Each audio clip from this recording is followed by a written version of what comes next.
like to give a special shout out. I see Les has joined us. Yes. And his lovely wife. So welcome. I'd like to start by sharing an excerpt of an article entitled Self-Sabotage that appeared in Oprah magazine, and two other scenarios I have have added to it.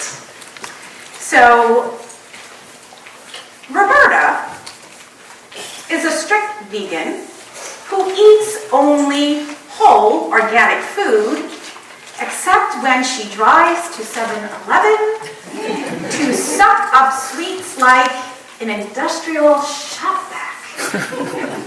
It's me. I didn't make that one up. No offense. No. Craig is a ferocious reader of spiritual books and viewer of science and spirituality YouTube videos. He freely gives advice to others on how they can improve their lives, and he points out all their missteps. What a guy. Yet he himself finds it hard to hold on to a job and keep commitments. Fran, an accountant, prides herself on squeezing every penny until it screams, yet frequently goes on shopping binges that keep her in permanent credit card debt. Mark has ambitious dreams to be a successful science fiction author. He shares his ideas with others. He gets excited in telling about his dreams, yet spends most of his free time watching TV and surfing the internet rather than writing and taking action to make his heart's desire come to fruition. So perhaps you can relate to one or more of those fictitious scenarios of individuals. Or if maybe you can't relate to those particular circumstances or examples, perhaps you might know what the experience is of getting in your own way, so to speak, of being counterproductive, and then getting frustrated with yourself as you feel overwhelmed and you ask, oh my gosh, why am I doing that? I know it is not for my good. And you berate yourself, or you make excuses. Well, my friends, you are not alone. Many of the great teachers, philosophers, also, because of them having the human experience, can relate to them as well. And I want to share an excerpt that was written by Paul in Romans, St. Paul, from Romans chapter 5, verses 15 through 17. And he professes, I do not understand my own actions. For what I do not want, I do. But I do the very thing that I hate. Now, if I do what I do not want, I agree that the law is still good. But in fact, it is no longer I that do it. It was the devil, right? But sin that dwells within me. So let's unpack that a bit. Metaphysically, what that means. The law is good. Here we're talking about the law of cause and effect. What we hold in vibration, in consciousness, our thoughts, the words we speak, energizing that with emotion, and our actions, they all have the power to create right? That is our principle 3. Thoughts held in mind, energized. It's not just thoughts, it's our actions energized with our feelings, produce after their kind. So what Paul is really saying is there's nothing wrong with the law, cause and effect. That what we hold in consciousness, what we participate in, the law is good, it will outpicture. And he says, but it is not I. Now he's not talking about some, like the devil made me do it kind of thing. The I as the I am. Our higher self. Our divine nature. That intuitive, our Christ nature, our Buddha nature. Right? It is sin. But sin is error thinking. Where we have gone into separation consciousness, where we forget, yeah, I live in this world. I walk between the worlds. I am human. I embrace my humanity. And I'm also divine. And how sometimes I, in my error, have to choose again. Coming from a higher place. Now, it's not always easy. I know I share this so many Sundays, but it is the key to life, our consciousness and our awareness of who you're being in any given moment. So, I want to know, I've done this before, but I haven't done it in a while. It's always good to check in. You don't need to say it out loud on a scale of 1 to 10, 1 being very little aware. It could even be 0, maybe when we're sleeping, but then we're dreaming. Or 10, like totally aware, in charge of every thought and choice I make. From my highest place. Just take a moment. Where are you on that spectrum? 5%. Okay, thank you for sharing, but it's not necessary, but thank you for your courage and your vulnerability and your But honesty. that's what we need to be, vulnerable. Yes, we do. So let's breathe in our vulnerability, right? So, how many of you also sometimes go unconscious? Are reactive?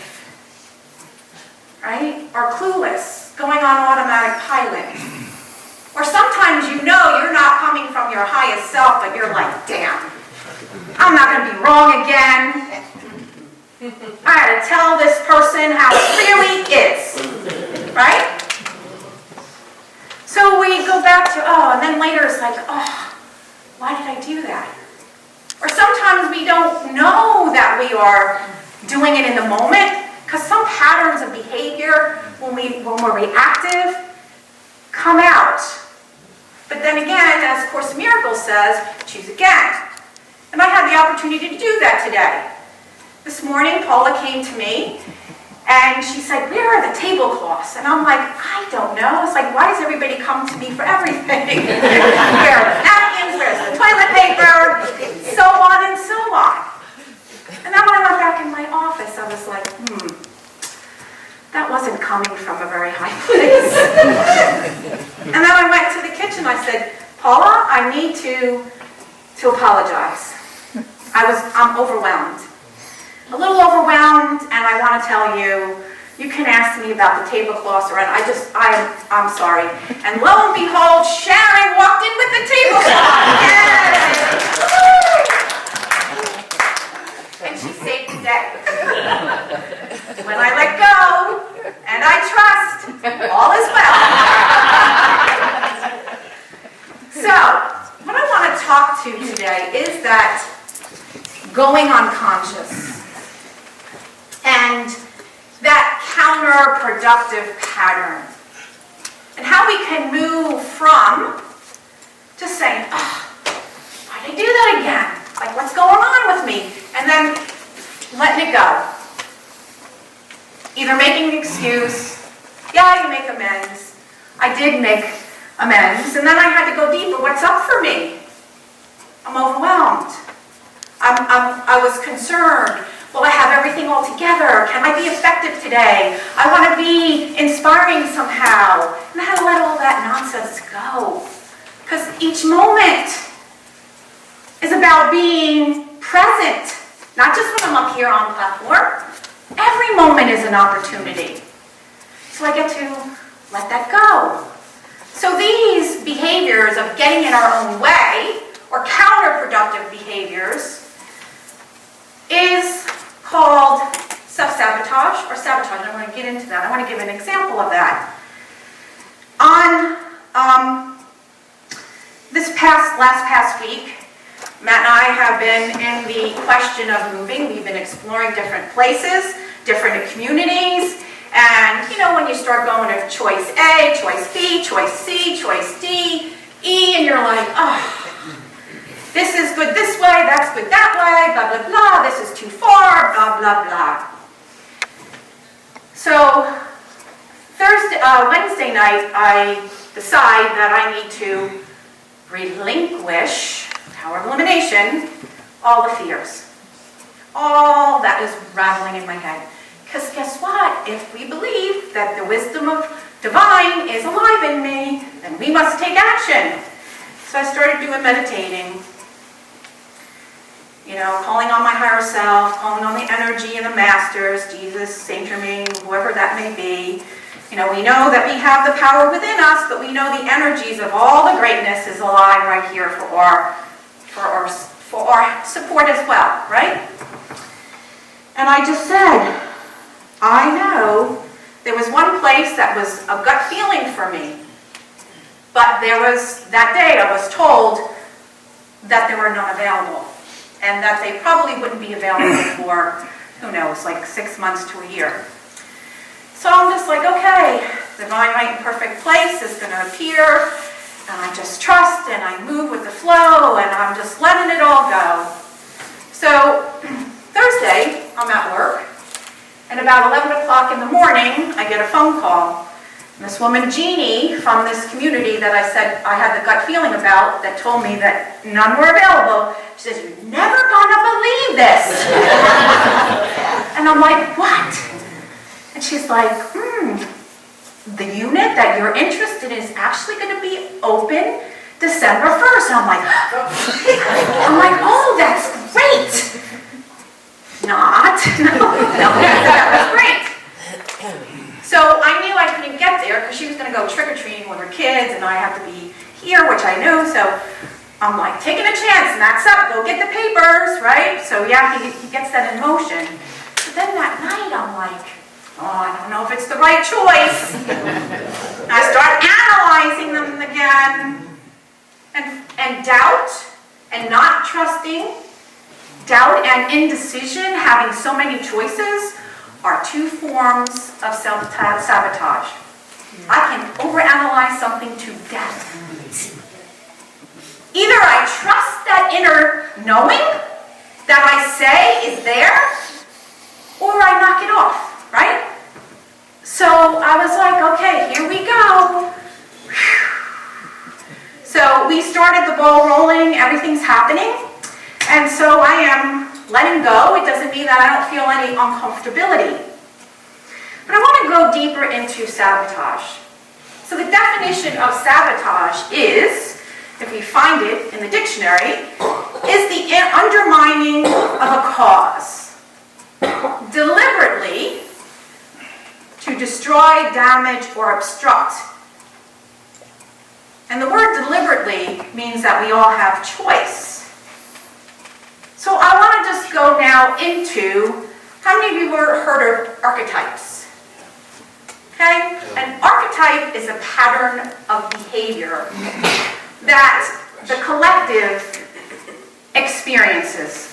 Okay? Carl Jung introduced that in Merging Science and Spirituality.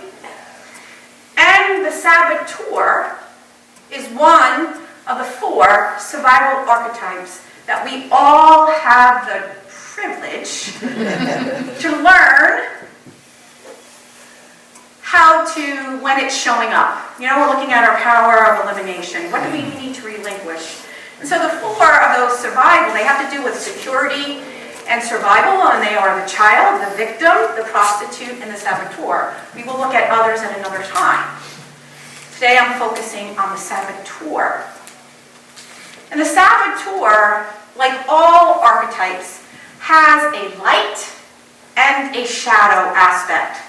Now when we say shadow, it doesn't mean, ooh, the devil or some super being. Shadow just means, you know, when Paul says, I don't know why I do the things I do, right? That which is unconscious, a pattern of behavior that sometimes we go into that automatic pilot in doing because we know it so well, or that reactive mode. So the saboteur has to do with patterns of behavior, but we're talking about the shadow aspect, patterns of behavior that we do to disempower ourselves.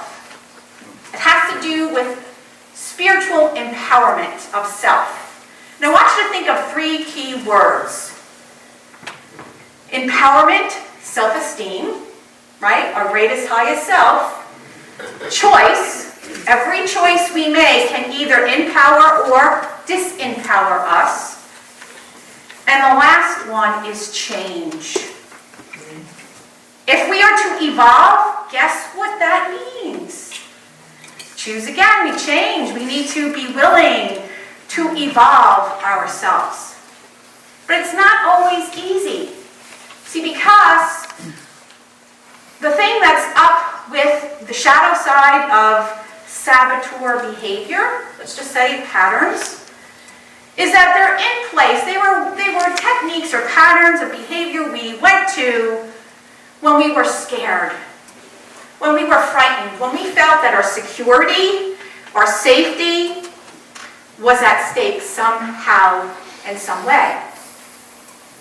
And so there are, I'm going to share, there's many of them, but for time's sake, I'm going to share 5 shadow strategies, patterns of behavior that we may engage in that disempower ourselves, but we go to them because they are the familiar things that falsely make us think that we are safe and secure. So the first one I want to go into has to do 2 I's. Indecision, which I talked about, which is one of mine, having so many choices, analyzing everything. The opposite of that is impulsivity. You know, again, we're looking for the Goldilocks, what's just right, because we need to look and look it over, but not be too impulsive. When we're in that energy of behavior, we flip from choice to choice. We're looking for that quick fix. What's going to make us feel better? No, that's not right. That's not right. That's not right.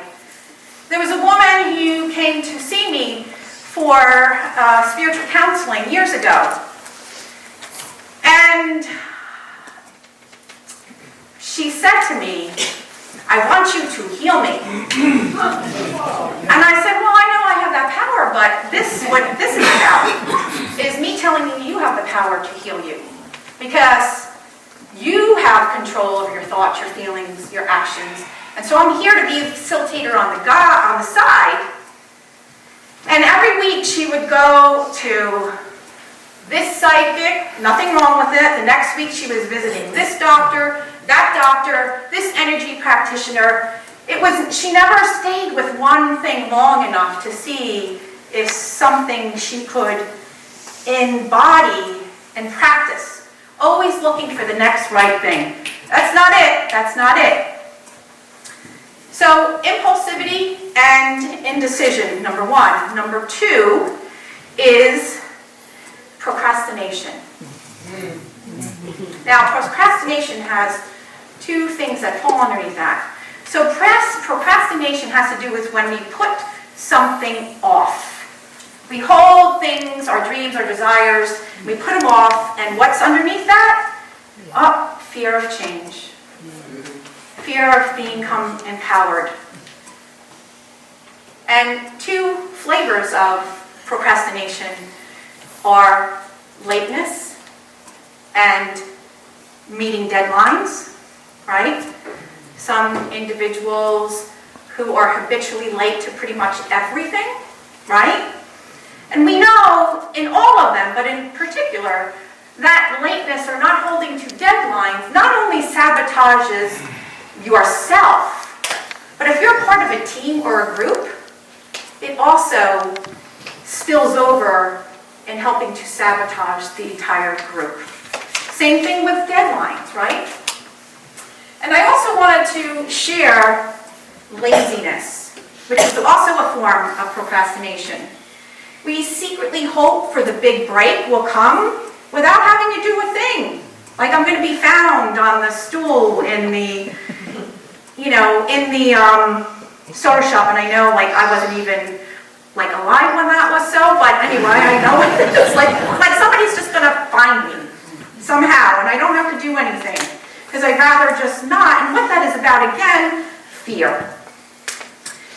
So then we go to distraction, where we flip from thing to thing, having a hard time focusing. And I'm not talking if you need some support with that medically, but I'm talking about when we like, oh, let me just pick up the phone. I have this project I have to work on. I haven't called Sue in a long time. Let me call her right now. Oh, you know what? I think I'm hungry. Not. And then you go and look what's in the refrigerator, right? Oh, let me see, if I need to post something for Facebook. And yesterday I was finding it really hard to stay focused on my talk. And I'm like, okay, here we go. Deep dive. And what was up for me was on Friday, which I didn't have time to process because I was busy going to shop for some appetizers for a comedy night. And a realtor came into my unit and put up for sale signs. Now I know that we didn't want to buy this place, but something inside of me was really upset. And when I sat yesterday, it reminded me of when Matt lost his job and we had to relinquish our house. And I realized that I had more healing and self-esteem, that I was allowing still somehow, like it was a sign, she's being kicked out, she's a loser, which had nothing to do with it. It's a business transaction. We don't want to buy, it's not for us, and it's the best thing for the woman who owns the unit. But see, we have to go past our intellectual reasoning. And I actually cried. I shared it with Matt. And then I was able to get back to the focus. It's that going deeper. And then there's also excuses. You got excuses? Not enough time. Not the right time to start diet. Come on, I'm moving, guys. I got all this to do. I'm too old. Right? You know what? I'm over whatever, fill in the age. This is what happens when you're this age. Really? Says who? And so we can just name the flavor of excuse, go on. And the last one I'm going to share for today is drama. Anybody know, or maybe yourself could be a drama king or queen? Hey, keep telling the story, right? I had this one individual to tell me about her husband over and over. Her husband did this, her husband did that. She moved to Florida, she came back to visit. Guess what she told me? All about the things her husband did. And I was just like, okay, just breathe it in and love her. Because guess what? Sometimes we can do that too. We keep telling the story of our woundedness, or who did me wrong, a country song we can create ourselves, right? Instead of letting it go, yeah, that wasn't honoring that person did such X, Y, and Z, or my parents did X, Y, and Z, but what am I going to do about it now? So my friends, if you can relate to at least one of those self-sabotage techniques or strategies, Or all. thank you for being honest and vulnerable.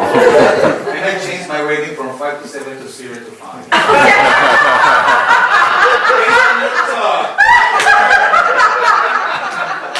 You are so awesome. Thank you, Loretto. And you're being teachable, right? And open. How wonderful. So, relate, which I don't think I need even to ask anymore because I can tell by the laughter that we can relate. So here's what I'm going to invite you into. You know I shared briefly, doing that deep dive. You know, the first step in our laughter is the awareness. Oh, yep, I engage in those activities. But then we must look, see, tell the truth. Go into our hearts, our minds. What am I believing about this?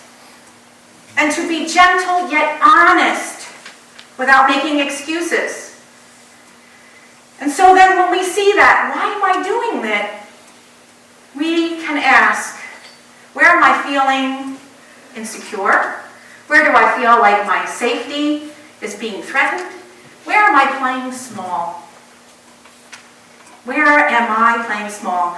I would like to applaud Patrice for the second time today. Yes.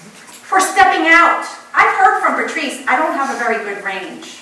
I don't have this, I don't have that. And we know some of us are more quiet than not. And she stepped up in her boldness today. She didn't play small.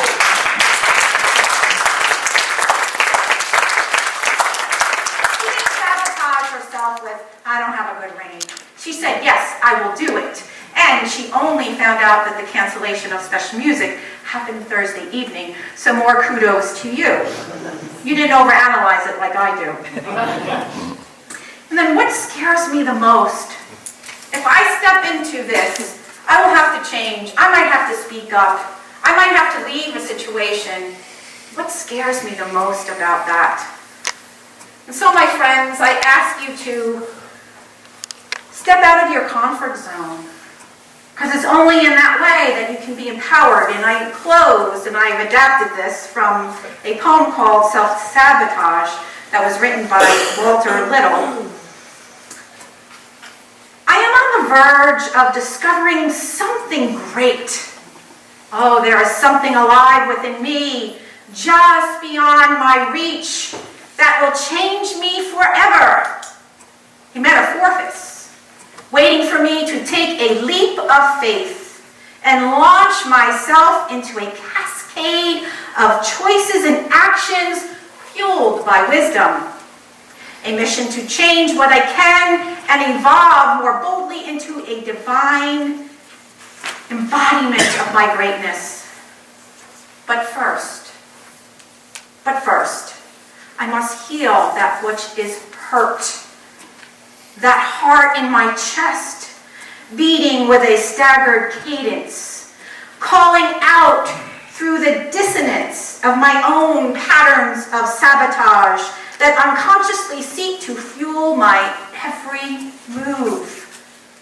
Oh, far too many times I've abandoned the wisdom of my heart in favor of that quick fix or false sense of security. But today, I'm aware of what empowers me and what hinders me. And today, I am ready to be expansive, courageous, and powerful. Blessings to each and every one of you. Have a wonderful week.